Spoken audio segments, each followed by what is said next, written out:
దేవునికి స్తోత్రం. మీ అందరికీ నా యొక్క వందనాలు తెలియచేస్తా ఉన్నాను. దేవుని యొక్క వాక్యంలో నుండి ఒక మాట నేను చదవాలని ఉద్దేశిస్తూ ఉన్నాను. అపోస్తలుడైన పౌలు తిమోతికి వ్రాసిన మొదటి పత్రిక 2వ అధ్యాయం మొదటి 3 వచనాలు నేను చదువుతున్నాను. మనము సంపూర్ణ భక్తియు మాన్యతయు కలిగి నెమ్మదిగాను సుఖముగాను బ్రతుకు నిమిత్తము అన్నిటికంటే ముఖ్యముగా మనుష్యులందరి కొరకును రాజుల కొరకును అధికారులందరి కొరకును విజ్ఞాపనములను ప్రార్థనలను యాచనలను కృతజ్ఞతాస్తుతులను చేయవలెనని హెచ్చరించుచున్నాను. ఇది మంచిదియు మన రక్షకుడగు దేవుని దృష్టికి అనుకూలమైనదియు నయ్యున్నది. ప్రియులారా, ఈ చదవబడినటువంటి వాక్యములో ఒక ప్రాముఖ్యమైనటువంటి సంగతి మీకు తెలియచేస్తా ఉన్నాను. ఆ ప్రాముఖ్యమైనటువంటి సంగతి ఏంటంటే, ప్రార్థన ఎంత శక్తివంతమైనదో ఈ వాక్యములో తెలియచేశాడు. ప్రార్థన ఎంత శక్తివంతమైనదో. ప్రార్థన ఎంత శక్తివంతమైనదంటే, దేశము యొక్క స్థితిగతులపై ప్రభావము చూపగలిగినంత శక్తి కలిగినటువంటిది ప్రార్థన. ప్రపంచ పరిస్థితులపై ప్రభావం చూపగలిగినటువంటిది ప్రార్థన. కాబట్టి ఈ వాక్య భాగములో అపోస్తలుడైనటువంటి పౌలు గారు ప్రార్థన యొక్క శక్తిని గూర్చి తెలియచేస్తా ఉన్నాడు. తెలియచేస్తూ ఒక మాట చెప్పాడు. ఇది మంచిది, మన రక్షకుడగు దేవుని దృష్టికి అనుకూలమైనదియు నయ్యున్నది. దేవుని యొక్క వాక్యం ఏది మంచిది అని చెబితే అదే మంచిది అని మనం గమనించాలి. మన దృష్టికి మంచిది అనుకున్నటువంటిది ఏదియూ కూడా అది మంచిది కాదు. మన మనస్సునకు తోచినది మంచిది అని మనం అనుకునవచ్చు, కానీ అది మంచిది కాదు. ఏదైతే మంచిది అని దేవుని యొక్క వాక్యం చెబుతుందో అది మంచిది. అంత మాత్రమే కాకుండా దేవుని యొక్క దృష్టికి అనుకూలమైనదియు నయ్యున్నది. చాలాసార్లు చాలా వాటిని మంచివి అనుకుంటాం. అందుకే దేవుని యొక్క వాక్యం తెలియచేస్తుంది, ఒకని దృష్టికి అది సరి అయినదిగా కనబడుతుంది, కానీ తుదకు అది మరణమునకు దారి తీయును అని జ్ఞాని అయినటువంటి సొలొమోను అంటాడు. కాబట్టి మనము మంచిది అనుకున్నది కాదు, కానీ దేవుని దృష్టికి ఏదైతే మంచిదో, దేవుని దృష్టికి ఏదైతే అనుకూలమైనటువంటిదైనా ఉన్నదో దానిని మనం చేయాలి. ఈ వాక్య భాగములో మనం చూచినట్లయితే దేవుని దృష్టికి ఇది మంచిది. రెండవదిగా, అన్నిటికంటే ముఖ్యమైనది అనేటువంటి మాట కూడా ఈ వాక్యములో వ్రాయబడి ఉంది. అన్నిటికంటే ముఖ్యము, చాలా ప్రాముఖ్యమైనటువంటి సంగతిని ఈ వాక్యంలో చెప్తా ఉన్నాడు. ఏమిటిది అని మనం ఆలోచిస్తే ప్రార్థనను గూర్చి చెప్పాడు. ప్రార్థన దేశము యొక్క పరిస్థితులను ప్రభావితం చేస్తూ ఉంది. ఎలాగూ ప్రభావితం చేస్తుందో కొన్ని మాటలు జ్ఞాపకం చేస్తాను. మొదటి వచనములో వ్రాయబడి ఉంది, మనము సంపూర్ణ భక్తియు మాన్యతయు కలిగి నెమ్మదిగాను సుఖముగాను బ్రతకాలి. ఈ లోకములో జీవించి ఉన్నప్పుడు మన భక్తి జీవితాన్ని మనము జీవించగలగాలి. సంపూర్ణ భక్తి అనేటువంటి మాటను గూర్చి మనం ఆలోచిస్తే, మన యొక్క విశ్వాస జీవితాన్ని ఆచరణలో పెట్టగలిగినటువంటి స్వేచ్ఛ మనకు కావాలి. మనము దేనినైతే నమ్మామో నమ్మిన దానిని ప్రకటించడానికి కావలసిన స్వాతంత్ర్యం మనకు ఉండాలి. మన భక్తి జీవితాన్ని మనము జీవించే పరిస్థితులు మన దేశంలో ఉండాలి. మన భక్తి జీవితాన్ని మనము జీవించగలిగినటువంటి పరిస్థితులు ప్రపంచములో నెలకొని ఉండాలి. మన భక్తిని మనము ఆచరించాలంటే మనం ఈ పని చేయాలి అని చెప్తా ఉన్నాడు. మనము సంపూర్ణ భక్తియు ఆచరణయోగ్యమైనటువంటి క్రైస్తవ జీవితాన్ని జీవించడానికి మరి మనం ఈ ప్రార్థన చేయాలి అని భక్తుడైనటువంటి పౌలు గారు తెలియచేస్తా ఉన్నాడు. మనము సంపూర్ణ భక్తియు మాన్యతయు కలిగి నెమ్మదిగాను సుఖముగాను బ్రతకాలి. ఈ లోకంలో మరి శాంతి సమాధానముతో జీవించాలి, నెమ్మదితో కూడినటువంటి జీవితము జీవించాలి. మరి నెమ్మదితో కూడినటువంటి జీవితాన్ని జీవించాలంటే, మరి సుఖమయమైనటువంటి జీవితాన్ని మనము జీవించాలంటే ఇక్కడ కొన్ని మాటలు తెలియచేస్తా ఉన్నాడు. దేవుని యొక్క వాక్యములో మనం చూసినట్లయితే కొన్ని మాటలు జ్ఞాపకం చేస్తాను. దేవుని యొక్క వాక్యములో మనం చూస్తే నెమ్మదిగా జీవించాలి, శాంతి సమాధానముతో జీవించాలి అనేటువంటి మాటలు మనము గమనించాలి. దేవుని యొక్క వాక్యములో మనం చూచినట్లయితే సామెతల గ్రంథం 3వ అధ్యాయం 2వ వచనములో కూడా ఈ మాట మనం చూస్తూ ఉన్నాం. అవి దీర్ఘాయువును సుఖజీవముతో గడుచు సంవత్సరములను శాంతిని నీకు కలుగచేయును. దేవుని యొక్క ఆజ్ఞలను మనం హృదయపూర్వకంగా గైకొన్నప్పుడు, అలాగే పౌలు భక్తుడు చెప్పిన రీతిగా అన్నిటికంటే ముఖ్యముగా ప్రార్థన చేసినప్పుడు మనము నెమ్మదిగా జీవించగలం, సుఖముగా జీవించగలమని ఈ వాక్యములో వ్రాయబడి ఉంది. మరి నెమ్మదిగాను సుఖముగాను జీవించడానికి, సంపూర్ణ భక్తి మాన్యత కలిగినటువంటి జీవితాన్ని జీవించడానికి ఇక్కడ ఏం చెప్తున్నాడంటే అన్నిటికంటే ముఖ్యముగా అని చెబుతూ 4 సంగతులు చెప్పాడు. విజ్ఞాపనములు, ప్రార్థనలు, యాచనలు, కృతజ్ఞతాస్తుతులు. 4 సంగతులు ఇక్కడ చెప్పినట్లుగా మనం చూస్తున్నాం.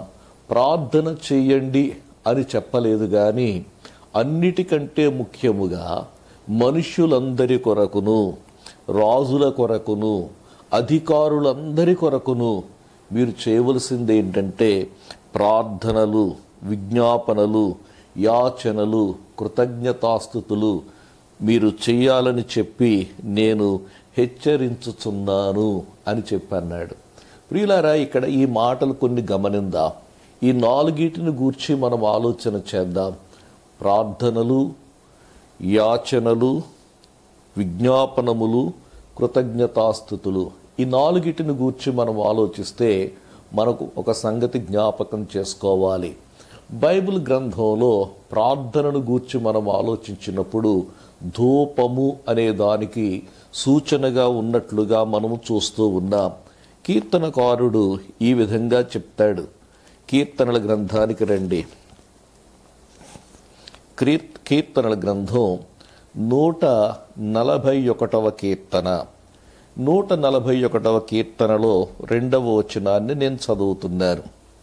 నా ప్రార్థన ధూపము వలెను, నేను చేతులెత్తుట సాయంకాల నైవేద్యము వలెను, నీ దృష్టికి అంగీకారములగునుగాక. నా ప్రార్థన ధూపము వలెను అనేటువంటి మాటను ఇక్కడ తెలియచేస్తా ఉన్నాడు. నా ప్రార్థన ధూపము అనేటువంటి మాటను గమనించాలి. ఈ ధూపము అనేటువంటి మాటను మనం చూస్తే పాత నిబంధన కాలములో దేవుడైనటువంటి యెహోవా మోషేకు సెలవిచ్చిన మరి ప్రత్యక్షపు గుడార నిర్మాణములో పరిశుద్ధమైనటువంటి స్థలములో ఉన్న ఒక వస్తువు ఏదనగా ధూప వేదికను మనకు జ్ఞాపకం చేస్తా ఉంది.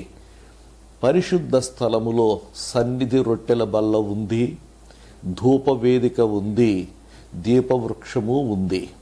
ఈ పరిశుద్ధ స్థలములో ఉన్నటువంటి ఈ వస్తువులలో, ఈ 3 వస్తువులలో ఒకటి ఏమిటి అనగా ధూపవేదిక.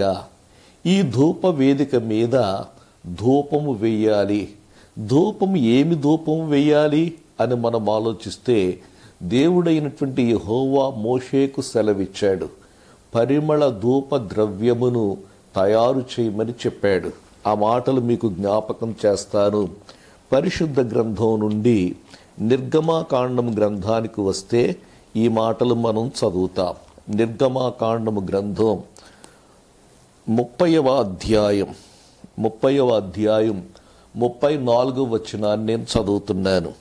మరియు యెహోవా మోషేతో ఇట్లనెను, నీవు పరిమళ ద్రవ్యములను అనగా జటామాంసి, గోపిచందనము, గంధపు చెక్క అను ఈ పరిమళ ద్రవ్యములను స్వచ్ఛమైన సాంబ్రాణిని సమభాగములుగా తీసుకొని వాటితో ధూపద్రవ్యము చేయవలెను. అది సుగంధ ద్రవ్య మేళకుని పని చొప్పున కలుపబడి ఉప్పుగలదియు స్వచ్ఛమైనదియు పరిశుద్ధమైనదియు నైన సుగంధ ధూప సంభారము. ప్రియులారా, ఈ వాక్య భాగములో మనం చూచినట్లయితే ధూప ద్రవ్యములో ఉండవలసిన 4 దినుసులను గూర్చి ఈ వాక్యం మనకు తెలియచేస్తా ఉంది.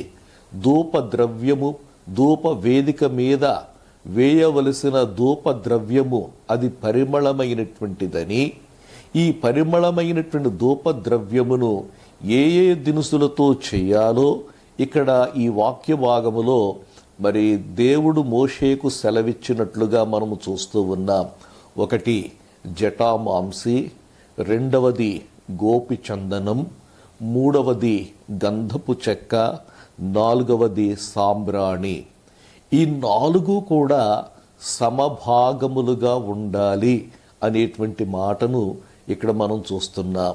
ఒకటి ఎక్కువ, మరొకటి తక్కువ కాకుండా ఈ పరిమళ ధూప ద్రవ్యములో ఈ 4 కూడా సమభాగములుగా ఉండాలి. సమభాగములుగా ఉండి దానికి చేర్చవలసినది ఏంటంటే ఉప్పును చేర్చాలి అనేటువంటి మాటను ఇక్కడ మనం చూస్తూ ఉన్నాం. ప్రియులారా, మనము ఈ యొక్క ప్రార్థన ధూపం అనుకుంటే, లేక ఈ 4 దినుసులు కలిసి పరిమళ ధూపద్రవ్యం అనుకుంటే వాటికి చేర్చవలసింది ఏంటంటే ఉప్పును చేర్చాలి. ఉప్పు అనగా నిబంధన అని మనం అర్థం చేసుకోవాలి. ప్రియులారా, దేవునితో నిబంధన కలిగినటువంటి ప్రజలు ఈ యొక్క పరిమళ ధూప ద్రవ్యాన్ని దేవుని సన్నిధిలో ధూపముగా వేయాలి అనేటువంటి మాట మనము గమనించాలి. ఉప్పు నిబంధనను మనకు జ్ఞాపకం చేస్తూ ఉంది. నిజమే, మహోన్నతుడైనటువంటి దేవునితో నిబంధన కలిగినటువంటి ప్రజలుగా ఉండడం ఎంత గొప్ప ధన్యతో మీరు ఒక్కసారి జ్ఞాపకం చేసుకోండి. దేవుని యొక్క వాక్యములో మనం చూస్తే దేవుని ప్రజలకు ఉన్నటువంటి ఆధిక్యత ఏంటంటే నిబంధన కలిగినటువంటి ప్రజలు అని వ్రాయబడి ఉంది.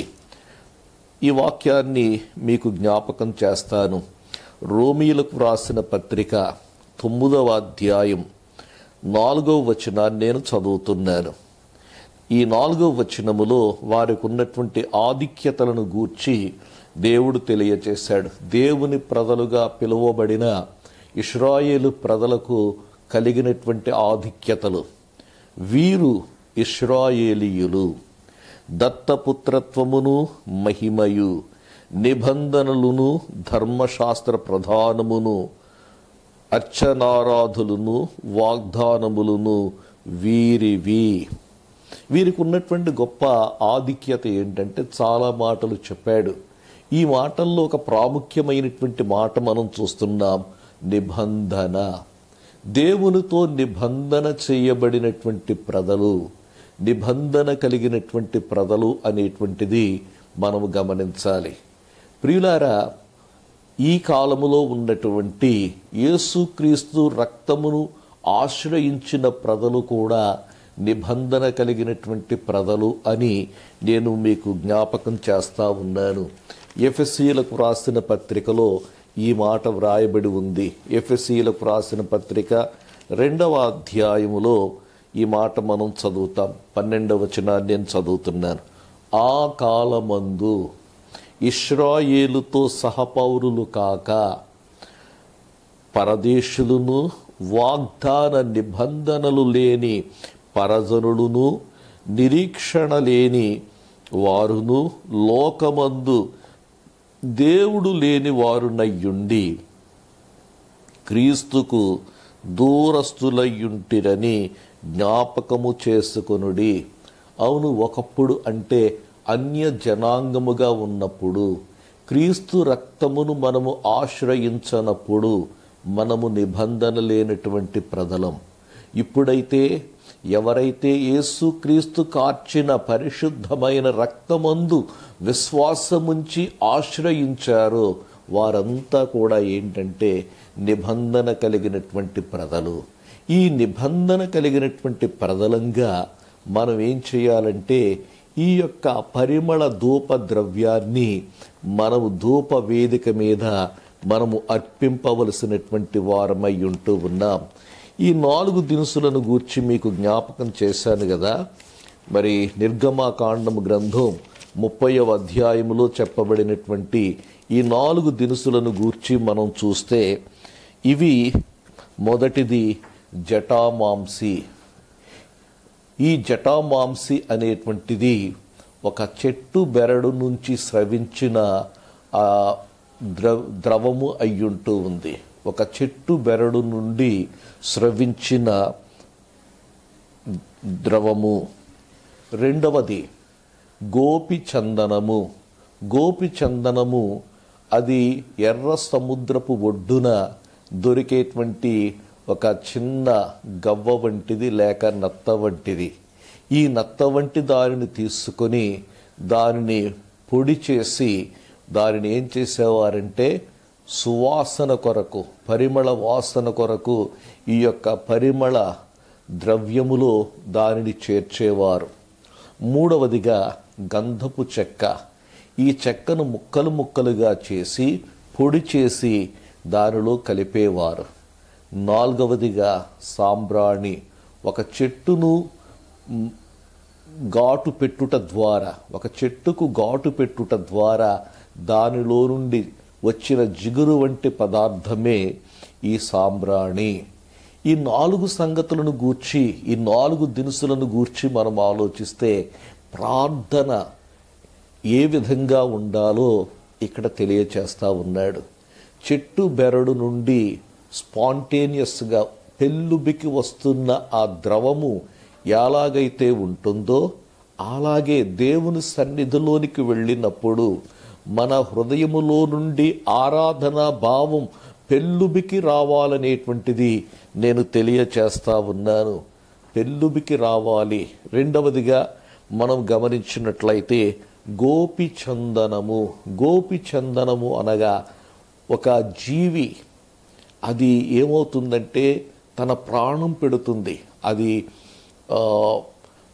పరిమళ వాసననివ్వడానికి ఆ ఎర్ర సముద్రపు ఒడ్డున దొరుకుతున్నటువంటి ఆ నత్త లేక గవ్వ తన యొక్క జీవితాన్ని పెడతా ఉంది. రెండవ మాట మనం జ్ఞాపకం చేసుకున్నట్లయితే ప్రార్థన మన హృదయాంతరంగములలో నుండి రావాలి అనేటువంటిది నేను మీకు తెలియచేస్తా ఉన్నాను. మూడవది గంధపు చెక్క. గంధపు చెక్క ఏం తెలియచేస్తుందంటే విరిగి నలిగిన హృదయము నుండి మన యొక్క ప్రార్థన రావాలనేటువంటిది తెలియచేస్తా ఉంది.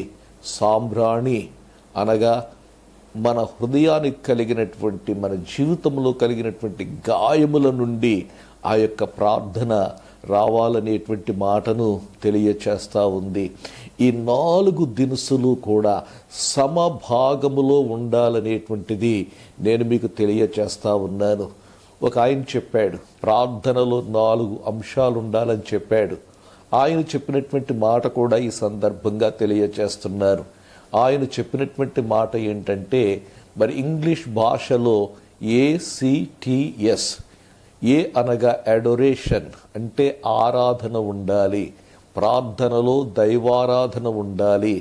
రెండవదిగా ప్రార్థనలో కృమ్మరింపు, కన్ఫెషన్, ఒప్పుకోలు, హృదయాన్ని కృమ్మరించడం అనేటువంటిది ఉండాలి. మూడవదిగా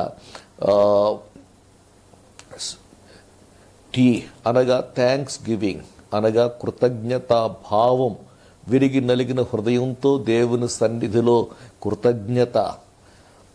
నాలుగవదిగా సప్లికేషన్ అనగా హృదయాంతరంగాలలో నుండి మన విన్నపాలు దేవుని సన్నిధిలోనికి వెళ్ళాలి అనేటువంటి మాటలు ఏసీటీఎస్ అనేటువంటి మాటలు తెలియచేసినట్లుగా మనం చూస్తూ ఉన్నాం. Adoration, confession, thanks giving and supplication అని ఒక భక్తుడు చెప్పాడు. అయితే ప్రియులారా, మన ప్రార్థనలు ఎలాగుంటున్నాయి? సమపాళ్లలో ఉన్నాయా? మనం ప్రార్థన చేసినప్పుడు ఇక్కడ ప్రాముఖ్యంగా ఏం చెప్పాడంటే, అన్నిటికంటే ముఖ్యంగా మీరు చేయవలసినటువంటి పని ఏంటంటే మనుషులందరి కొరకు, రాజుల కొరకు, అలాగే మరి అధికారులు అందరి కొరకు మీరు ఏం చేయాలంటే ప్రార్థన చేయాలని చెప్పాడు. ఆమేన్.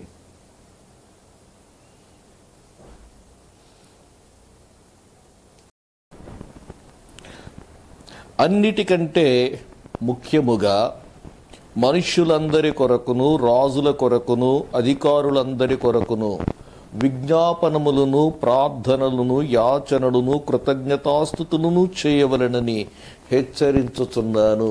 ప్రియులారా, ఈ చదవబడినటువంటి వాక్య భాగములో 3 తరగతుల వ్యక్తులను గూర్చి వ్రాయబడినట్లుగా మనం చూస్తూ ఉన్నాం. మనుష్యులందరి కొరకును అనేటువంటి మాటను గమనించండి. మనుష్యులందరి కొరకును. ఈ మాటను మనం జ్ఞాపకం చేసుకుని మనుష్యులందరిని బట్టి మనం చేయవలసిన పని ఏంటంటే దేవునికి కృతజ్ఞతాస్తుతులు చెల్లించడం. మనుష్యులందరి కొరకు మనము దేవుని సన్నిధిలో మన హృదయాలను కృమ్మరించడం. మనుష్యులందరి కొరకును మనము చేయవలసినటువంటి పని ఏంటంటే విరిగి నలిగినటువంటి హృదయంతో వారి దగ్గరకు రావడం. మనుషులందరి కొరకు మన హృదయాలు దేవుని సన్నిధిలో కృమ్మరించాలి. ఎలాగూ మనుషులందరి కొరకును మనము దేవునికి స్తుతులు చెల్లిస్తాం, దేవుని ఆరాధిస్తాం. దేవుని యొక్క వాక్యములో మనం గమనించినట్లయితే మనుషులందరినీ కూడా పుట్టించిన వాడు దేవుడండి. దేవుని యొక్క వాక్యములో మనం చూచినట్లయితే కీర్తనల గ్రంథంలో ఒక మాటను మీ దృష్టికి తెస్తాను. 100వ కీర్తన 3వ వచనం, యెహోవాయే దేవుడని తెలుసుకొనుడి, ఆయనే మనలను పుట్టించెను, మనము ఆయన వారము, మనము ఆయన ప్రజలము, ఆయన మేపు గొర్రెలము, ఆయనే మనలను పుట్టించెను అనే మాటను గూర్చి మనం చూస్తే ఫుట్ నోట్లో వ్రాయబడి ఉంది, మనలను మనమే సృజించుకొనలేదు. సర్వ మానవాళి కూడా దేవుని యొక్క సృష్టి అయ్యున్నారు అనేటువంటిది నేను జ్ఞాపకం చేస్తా ఉన్నాను. సర్వ మానవాళి దేవుని యొక్క సృష్టి. ప్రతి మానవుని కూడా దేవుడు తన యొక్క స్వరూపములో సృజించుకున్నాడు. ప్రతి మనిషిని బట్టి కూడా మనము దేవునికి ఏం చేయాలంటే వందనాలు చెప్పాలి, దేవునికి కృతజ్ఞతలు చెప్పాలి, దేవుని ఆరాధించాలి. ఆయన మన సృష్టికర్త అయినటువంటి దేవుడని చెప్పి ఆయనను మనం స్తుతించవలసినటువంటి వారమై ఉంటూ ఉన్నాం. మనం ఆలోచిస్తే మానవుని దేవుడు సృష్టించిన విధానం చూస్తే చాలా అద్భుతంగా ఉంటుందండి. ఆశ్చర్యకరమైనటువంటి రీతిలో ఆయన మానవుని సృష్టించాడు. మరొక వాక్యాన్ని మీకు తెలియచేస్తాను. కీర్తనల గ్రంథంలో ఈ మాట మనం చూస్తాం. కీర్తనల గ్రంథం 139వ అధ్యాయం ఈ అధ్యాయములో మనం చూస్తూ ఉన్నాం. 13వ వచనాన్ని నేను చదువుతున్నాను. నా అంతరింద్రియములను నీవే కలుగ చేసితివి, నా తల్లి గర్భమందు నిర్మించిన వాడవు నీవే. నీవు నన్ను కలుగ చేసిన విధము చూడగా భయమును ఆశ్చర్యమును నాకు పుట్టుచున్నవి. దేవుడు మానవుని సృష్టించిన విధం చూస్తూ ఉంటే చాలా ఆశ్చర్యం కలుగుతూ ఉంది, చాలా భయము పుడుతూ ఉంది. అద్భుతమైనటువంటి రీతిలో, ఆశ్చర్యకరమైనటువంటి రీతిలో దేవుడు మానవుని సృష్టించాడు. అయితే ప్రియులారా, ఈ మానవుని దేవుడు సృష్టించాడు కాబట్టి ఆయనే మనకు ఆరాధనకు పాత్రుడై ఉన్నాడు అని మనం తెలుసుకోవాలి. అయితే ఈ మానవులు చేసినటువంటి పని ఏంటంటే వారు దేవుని నుండి తొలగిపోయినటువంటి పరిస్థితి మనం చూస్తూ ఉన్నాం. దీనిని బట్టి మన హృదయాలు దేవుని సన్నిధిలో కృమ్మరించుకొనవలసినటువంటి వారమై ఉంటూ ఉన్నాం. దేవుని యొక్క వాక్యములో మనం చూస్తే భక్తుడైనటువంటి ఒక నీతిమంతుడైనటువంటి లోతును మీ దృష్టికి తెస్తాను. లోతును గూర్చి మనం ఆలోచిస్తే పేతురు వ్రాసిన 2వ పత్రిక 2వ అధ్యాయం 8వ వచనములో ఈ మాటలు వ్రాయబడ్డాయి. ఆ నీతిమంతుడు వారి మధ్యను కాపురముండి తాను చూచిన వాటిని బట్టియు వినిన వాటిని బట్టియు వారి అక్రమమైన క్రియల విషయములో దినదినము నీతిగల తన మనస్సును నొప్పించుకొనుచు వచ్చెను. తన హృదయాన్ని నొప్పించుకున్నాడు. తన హృదయాన్ని దేవుని సన్నిధిలో కృమ్మరించుకున్నాడు. ప్రియులారా, మనుషులందరి కొరకు నిజమే ఈ రోజున పరిస్థితి మనం చూచినట్లయితే యావత్ ప్రపంచం కూడా ఎంతోమంది ఈ రోజున మరణిస్తూ ఉన్నారు. ఎంతోమంది ఈ కోవిడ్ బారిన పడి మరి హాస్పిటల్లో మ్రగ్గుతూ ఉన్నారు. ఈ మనుషులందరి కొరకు మన హృదయాలు ఏం చేయాలంటే దేవుని యొక్క సన్నిధిలో కృమ్మరించుకోవాలి. ఈ మనుషులందరిని బట్టి దేవుని యొక్క హృదయం ఎలాగైతే ఉందో అలాంటి హృదయమే మనము కలిగి ఉండాలని మీకు తెలియచేస్తా ఉన్నాను. దేవుని యొక్క హృదయం ఎలాగుందో యెహెజ్కేలు భక్తుడు జ్ఞాపకం చేస్తూ ఉన్నాడు. యెహెజ్కేలు గ్రంథంలో వ్రాయబడినటువంటి ఒక చిన్న మాటను నేను చదువుతాను. యెహెజ్కేలు గ్రంథం, పరిశుద్ధ గ్రంథం నుండి యెహెజ్కేలు గ్రంథం 18వ అధ్యాయంలో మనం చూసినట్లయితే 23వ వచనాన్ని నేను చదువుతున్నాను. దుష్టులు మరణము నొందుట చేత నాకేమాత్రమైన సంతోషము కలుగునా? దుష్టులు మరణము నొందుట చేత నాకేమైనా సంతోషం ఉంటుందా? 32వ వచనంలో అంటాడు, మరణము నొందువాడు మరణము నొందుటను బట్టి నేను సంతోషించువాడను కాను. ప్రియులారా, ఈ మనుషులందరి కొరకు మనం చేయవలసిన పని దేవునిని ఆరాధించి వారి నిమిత్తమై మన హృదయములను దేవుని సన్నిధిలో కృమ్మరించుకొనవలసినటువంటి వారమై ఉంటూ ఉన్నాం. మనుషులందరి కొరకు మీరు ప్రార్థనలు, విజ్ఞాపనలు, కృతజ్ఞతాస్తుతులు మీరు చెల్లించాలని హెచ్చరిక చేస్తూ ఉన్నాడు. 2వ తరగతి ప్రజలు ఎవరనగా రాజుల కొరకు ప్రార్థన చేయమన్నాడు. రాజుల నిమిత్తమై మనము దేవునిని ఆరాధించాలి. ఆ రోజుల్లో రాజులు ఉండేవారు.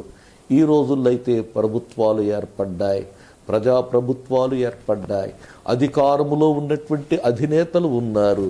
వారందరి నిమిత్తమై మనం చేయవలసినటువంటి పని ఏంటంటే దేవుని ఆరాధించాలి. ఎందుకంటే వారిని అధికారంలో పెట్టినటువంటి వాడు దేవుడు అనేటువంటి సంగతి మనం జ్ఞాపకం చేసుకోవాలి. దేవునికి స్తోత్రం కలుగునుగాక. వారిని అధికారంలో పెట్టినటువంటి వాడు దేవుడు. ఒకసారి ఆప్ చేయగా ఊడిపోయింది ఇది. రాజుల కొరకు ప్రార్థన చేయమన్నాడు. రాజుల నిమిత్తమై మనము దేవునిని స్తుతించాలి. ఎందుకంటే దేవుని యొక్క వాక్యములో వ్రాయబడి ఉంది, రాజులను నియమించువాడు దేవుడు.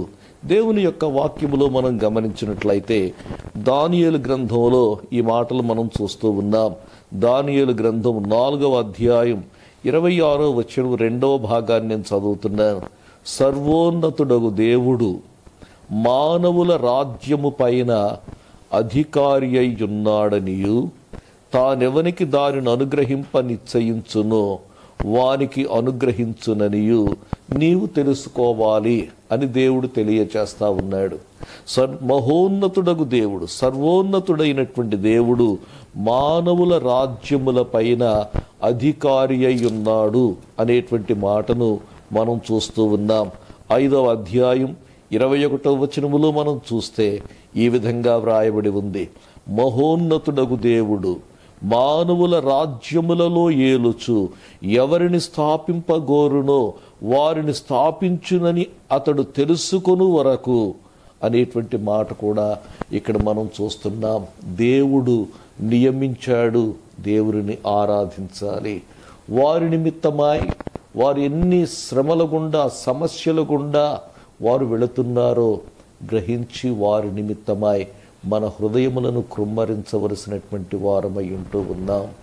3వ తరగతి ప్రజలను మనం గమనిస్తే అధికారులను గూర్చి దేవుని యొక్క వాక్యములో వ్రాయబడినటువంటి మరొక మాటను నేను చదువుతూ ఉన్నాను. రోమీలకు వ్రాసిన పత్రిక 13వ అధ్యాయములో ఈ మాటలు వ్రాయబడ్డాయి. యాలయనగా దేవుని వలన కలిగినది తప్ప ఏ అధికారమును లేదు, ఉన్న అధికారములు దేవుని వలననే నియమింపబడి ఉన్నవి అనేటువంటి మాట ఇక్కడ మనం చూస్తూ ఉన్నాం. అధికారుల కొరకు మనము దేవుని స్తుతించాలి, ఆరాధించాలి, వారి నిమిత్తమై మనం ప్రార్థించాలి. ఈ రోజున ప్రస్తుత పరిస్థితుల్లో ఎంతమంది అధికారులు నిజంగా మనుషులకు సేవ చేయడానికి, ప్రజలకు సేవ చేయడానికి ఈ సేవలో ఉండి తమ యొక్క జీవితాలను కూడా పోగొట్టుకుంటున్నటువంటి వారు ఉన్నారు. వీరందరి కొరకు కూడా మన యొక్క హృదయములను దేవుని సన్నిధిలో కృమ్మరించవలసినటువంటి వారమై ఉంటూ ఉన్నాం. ప్రియులారా, అపోస్తలుడైనటువంటి పౌలు గారు అంటా ఉన్నాడు, అన్నిటికంటే ముఖ్యంగా మనుషులందరి కొరకును, రాజుల కొరకును, అధికారులందరి కొరకును ప్రార్థనలు, విజ్ఞాపనములు, యాచనలు, కృతజ్ఞతాస్తుతులు మీరు చేయాలని నేను మిమ్మల్ని హెచ్చరించుచున్నాను. పరిమళ ధూప ద్రవ్యమును ఏం చేయాలంటే ధూప వేదిక మీద వేయాలి. ఎప్పుడైతే మనం ఆ ధూప వేదిక మీద వేస్తామో ఆ ధూప వేదికపై ఉన్నటువంటి నిప్పులు ఏం చేస్తాయంటే ఆ ధూప ద్రవ్యాన్ని మరి ఇంపైన సువాసనకరమైనటువంటి ధూమముగా పైకి వెళ్ళేటట్లుగా చేస్తాయి. ప్రియులారా, వీరందరి కొరకు మనం ఈ ధూపాన్ని వెయ్యాలి. ధూపం వెయ్యాలంటే కావలసింది ఏంటో తెలుసా? నిప్పు కావాలండి. నిప్పు కావాలి. నిప్పు లేకుండా పొగరాదు కదా, నిప్పు లేకుండా ధూమము పైకి వెళ్ళదు కదా. ఏ నిప్పు కావాలి అని మనం ఆలోచిస్తే దేవుని యొక్క వాక్యములో ఉంది, దేవుని ఆత్మయే అగ్ని అయ్యున్నాడు, దేవుని ఆత్మయే నిప్పు అయ్యున్నాడు. పరిశుద్ధాత్మ యొక్క ప్రేరేపణతో, పరిశుద్ధాత్మ యొక్క స్వాధీనములో మనము ఈ ప్రార్థనలు దేవుని సన్నిధిలో చేయాలండి. ఎప్పుడైతే పరిశుద్ధాత్మ యొక్క ప్రేరేపణతో, పరిశుద్ధాత్మ యొక్క మరి స్వాధీనములో ఉండి మనుషులందరి కొరకును, రాజులందరి కొరకును, అధికారులందరి కొరకును మనం ఎప్పుడైతే దేవుని సన్నిధిలో ధూపం వేస్తామో, పరిశుద్ధాత్మ సహాయముతో ధూపం వేస్తామో, ఆ ధూమము వలె ఇంపైన సువాసనగా దేవుని యొక్క సన్నిధికి వెళుతుంది అనేటువంటి సంగతి మీకు తెలియచేస్తా ఉన్నాను.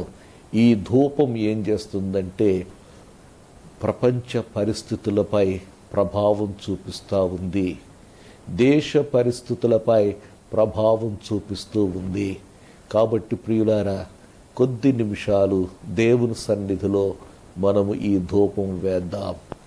మా పరమ తండ్రి, మీకు వందనాలు, స్తుతులు, స్తోత్రాలు చెల్లిస్తూ ఉన్నాం. నైనా ఈ సమయాన్ని బట్టి మీకు కృతజ్ఞతలు తెలియచేస్తూ ఉన్నాం. మీరు మా సృష్టికర్తవైనటువంటి దేవుడవు. ఈ లోకములో ఉన్నటువంటి ప్రతి మనిషి కూడా మీ యొక్క సృష్టి ప్రభువా.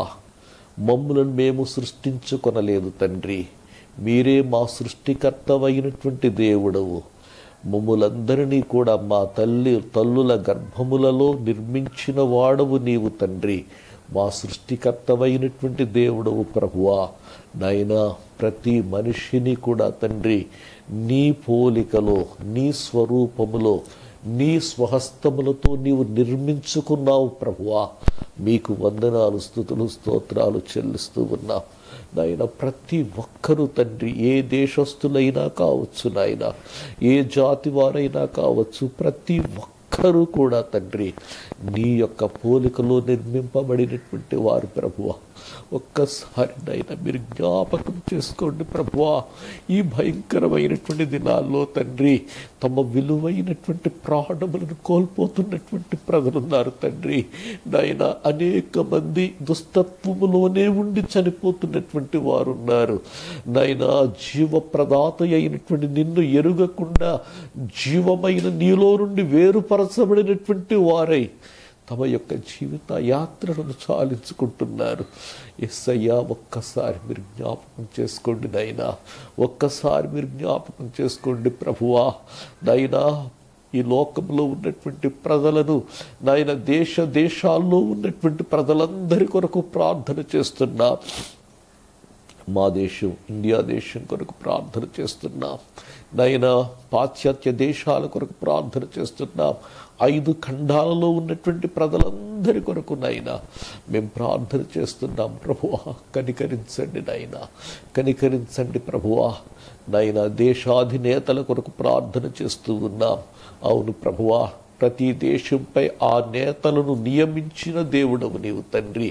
నీవు ఎవరిని స్థాపిస్తావో వారినే మీరు స్థాపిస్తూ ఉన్నారని నీ లేఖనములో వ్రాయబడినటువంటి మాటను మేము నమ్ముచూ ఉన్నాం ప్రభువా. నైనా నీకు వందనాలు. దేశాధినేతల కొరకు ప్రార్థన చేస్తున్నాను నాయనా. వారిని బట్టి నిన్ను స్తుతిస్తూ ఉన్నాను ప్రభువా. నీవు నియమించిన వారిని మేము గుర్తించి ప్రభువా వారి కొరకు మేము ప్రార్థన చేస్తున్నాం. ఈ భయంకరమైనటువంటి దినాల్లో తండ్రి ఎలాంటి నిర్ణయాలు తీసుకోవాలో, ప్రజలంతా కూడా సుఖముగా జీవించడానికి, నెమ్మదిగా జీవించడానికి, సంపూర్ణ భక్తితో జీవించడానికి ఎలాంటి నిర్ణయాలు తీసుకోవాలో కావలసిన జ్ఞాన వివేకములు మీరు దయచేయమని ప్రార్థన చేస్తూ ఉన్నాను. ఓ నైనా నీకు వందనాలు. ప్రియ పరిశుద్ధాత్మ దేవుడా, నైనా నీకు వందనాలు. జ్ఞాన వివేకములకు ఆధారమైనటువంటి దేవుడవు నీవు తండ్రి. నైనా నీకు వందనాలు, నైనా నీకు వందనాలు. అధికారుల కొరకు ప్రార్థన చేస్తున్నాం నాయన. వేరు వేరు డిపార్ట్మెంట్స్లో పనిచేస్తున్న అధికారులు ఉన్నారు తండ్రి. నాయన, ఈ అధికారులందరూ కూడా ఈ యొక్క భయంకరమైనటువంటి దినాల్లో తండ్రి ముందు వరుసలో ఉన్నటువంటి సైనికుల వలె వారు కష్టపడుతున్నారు ప్రభువా. వారందరినీ కూడా నీ సన్నిధిలో జ్ఞాపకం చేసుకుంటున్నాం. ఈ రోజున ఈ స్థితిలో వారిని నియమించిన దేవుడవు నీవు తండ్రి. వారందరికీ కావలసిన మీ కృపను దయచేయమని ప్రార్థన చేస్తూ ఉన్నాం నాయన. త్వరితగతిలోనే తండ్రి నాయనా, ఈ యొక్క దేశ పరిస్థితులు, ప్రపంచ పరిస్థితులు గొప్ప ప్రభావంతో మార్పు చెందడానికి మీరు కృప చూపమని ప్రార్థన చేస్తూ ఉన్నాను నాయనా. ఈ వర్తమానమును దీవించి ఆశీర్వదించమని యేసు నామమున అడుగుచున్నాను తండ్రి. ఆమేన్.